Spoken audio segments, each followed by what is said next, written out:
Presque les trois quarts des Britanniques pensent que le prince Andrew devrait être déchu de son titre de duc d'York, révèle un nouveau sondage. La reine a déjà assuré que son deuxième fils a perdu ses titres militaires et l'utilisation de son Altesse royale alors qu'il fait face à une action civile américaine pour des allégations d'agression sexuelle, des affirmations qu'il a toujours niées. Mais maintenant, un sondage Sunday Express a révélé que 72% pensent que le prince devrait perdre le titre de duc d'York, avec seulement 13% disant qu'il devrait le conserver et 15% indécis. Et dans un coup supplémentaire, 76% ont déclaré qu'il devrait également perdre sa place de 9e dans l'ordre de succession au trône, 11% disant qu'il ne devrait pas et 13% indécis. Le sondage a été réalisé par Redfield et Wilton Strategy pour cet article. Cela s'est produit alors que le radiodiffuseur vétéran Andrew Marr a prédit hier un tremblement de terre éthique à la mort de la reine. Dans sa première interview depuis son départ de la BBC le mois dernier, après plus de 2 décennies au sein de la société, il a déclaré que certains membres de la famille royale se comportaient comme des passagers clandestins en supposant que l'institution de la monarchie ne peut jamais être remise en question. Le résultat dévastateur du sondage pour le prince Andrew, 61 ans, fait suite à des informations selon lesquelles il risque de perdre sa protection policière 24 heures sur 24 dès le mois prochain après avoir été démis de ses fonctions de royal de première ligne par Sa Majesté. Au total, 1500 adultes ont été interrogés, bien que 37 répondants ignoraient totalement les allégations contre le prince Andrew. On ne leur a pas demandé leur avis pour savoir s'il devait conserver son titre ou sa place dans la ligne de succession. Le sondage a également annoncé de mauvaises nouvelles pour le neveu d'Andrew, le prince Harry, avec seulement 29% d'entre eux affirmant que le duc de Sussex et sa famille devraient bénéficier d'une protection policière par le ministère de l'Intérieur lorsqu'ils visitent le Royaume-Uni. 58% des personnes interrogées estimaient qu'ils ne devraient pas bénéficier d'une protection policière, et 13% étaient indécis. Harry a demandé un contrôle judiciaire de la décision du ministère de l'Intérieur de ne pas lui permettre de payer la sécurité de la police du Met pour lui et sa famille lors de leur visite au Royaume-Uni ce printemps. Ils viennent pour un service commémoratif à l'abbaye de Westminster pour son grand-père, le prince Philippe. On avait espéré que Harry et Meghan, qui vivent maintenant en Californie, présenteraient enfin leur fille de 7 mois, Lilibet, à la famille royale, qui aurait également une occasion rare de voir leur fils Archie, 2 ans. À moins que Harry ne gagne sa bataille juridique sur les arrangements de sécurité, cela est désormais considéré comme peu probable. On s'attend à ce que son oncle Andrew trouve peu de réconfort dans son soutien public en baisse alors que son équipe juridique se prépare pour son procès civil à New York cet automne, au plus fort des célébrations du jubilé de platine de Sa Majesté.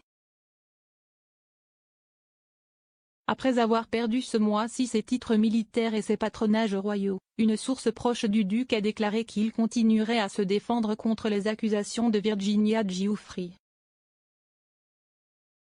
Elle allègue qu'elle a été victime de la traite par le regretté financier et pédophile américain Jeffrey Epstein et d'autres au prince Andrew, et qu'il l'a agressée sexuellement alors qu'elle avait moins de 18 ans, faisant de Madame Giuffre une mineure en vertu de la loi américaine au moment de l'allégation. Les abus. Le prince Andrew nie avec véhémence toutes les allégations. L'auteur royal Margaret Holder, écrivant ci-dessus, a décrit les résultats du sondage comme décisifs. Elle a ajouté, beaucoup en ont assez de la honte du comportement sournois d'Andrew et pensent qu'il a avili la reine. Le biographe d'Andrew, Nigel Caveshorn, a déclaré, si un jury américain se prononce contre lui, il n'y aura pas de retour possible pour lui. Il pourrait finir par être poussé à vivre le reste de ses jours dans une sorte d'exil semi-reclus et auto-imposé. Les gens le détesteront ici et il n'aura nulle part où se cacher. Alternativement, Il a été souligné la semaine dernière que si le duc gagnait l'affaire en tant que citoyen privé, la reine pourrait restaurer ses rangs militaires, ses patronages et l'utilisation du titre de HRH. Cependant, l'associé d'Andrew a également averti que ce pourrait être une affaire différente si le frère d'Andrew, le prince Charles, était monté sur le trône. Mais ils ont insisté, je suis sûr qu'il fera ce qui est bon pour la famille et le pays. Dans son interview avec un journal, M. Marr a déclaré hier, on a le sentiment que toute la question de l'avenir n'a pas été discutée depuis très longtemps, car la reine est tellement admirée et tellement vénérée.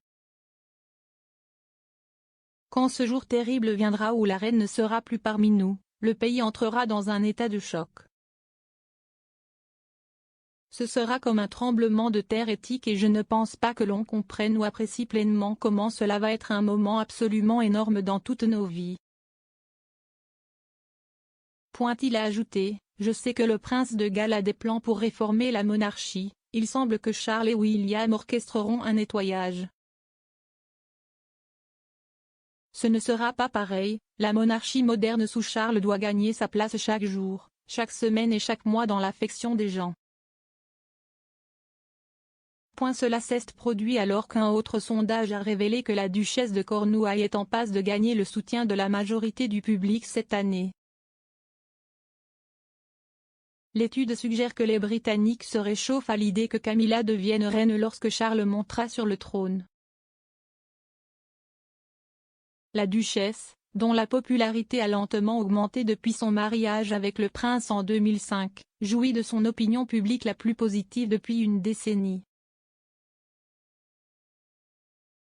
Son taux d'approbation est de 45%, avec Charles à 60%, selon une enquête YouGov. Cela la laisse sur la bonne voie pour enfin briser la barrière de la moitié de la population embrassant son rôle dans la vie publique.